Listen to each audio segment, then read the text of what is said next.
Qeveria ka miratuar 28 zona të reja me përparësi zhvillimi në bashkitë Shkodër, Mat dhe Shijak. Çdo individ që ka në përdorim një tokë prej më shumë se 10 vitesh, ka një plan biznesi dhe kërkon të investojë në këto zona, mund të përfitojë blerjen e tokës me një vlerë simbolike prej 1 euro. Konkretisht referuar vendimit të qeverisë, 3 zonat e përcaktuara në bashkinë Mat janë zona e liçeneve të Gërmanit, fshati Selidz, zona ish Vila e Zogut, fshati Selidz dhe zona e Kurorës së fshatit Selidz, pjesë e njësisë administrative Komsi, me një total prej 620 hektar tokë. Në bashkinë Shijak janë përcaktuar 20 zona me përparësi zhvillimi, siç janë njësia administrative Maminas, zona Rubjek, rezervuari Rubjek 1 dhe 2, njësia administrative Maminas, zona Karrec, rezervuari Karrecit, njësia administrative Maminas, zona Metall, rezervuari Metallës dhe Karpenit, njësia administrative Gjepalaj, zonat Shetël dhe Likesh, rezervuari i Callikës, njësia administrative Gjepalaj, zona Çizmeli,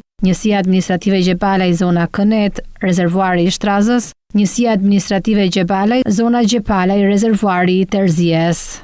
Në total janë 302 hektar tokë në dispozicion për të investuar. Në bashkinë Shkodër është përcaktuar njësia administrative Shal, fshati Theth, njësia administrative Shal, fshati Ndërlysaj, njësia administrative Gurizi, fshati Ragam, njësia administrative Gurizi, fshati Sheld, njësia administrative Gurizi, fshatrat Mazrek dhe Shpor. Në total në këtë bashki janë 4420 hektar që janë të gatshme për investim. Llojet e aktiviteteve që do të zhvillohen në këtë zonë janë ato të zhvillimit ekonomik, industrial dhe turistik. Ndërkohë, në fillim të muajit, qeveria shpalli 11 zonat e para me përparësi zhvillimi në Elbasan, Belsh, Përmet dhe Skrapar në kuadër të paketës së maleve.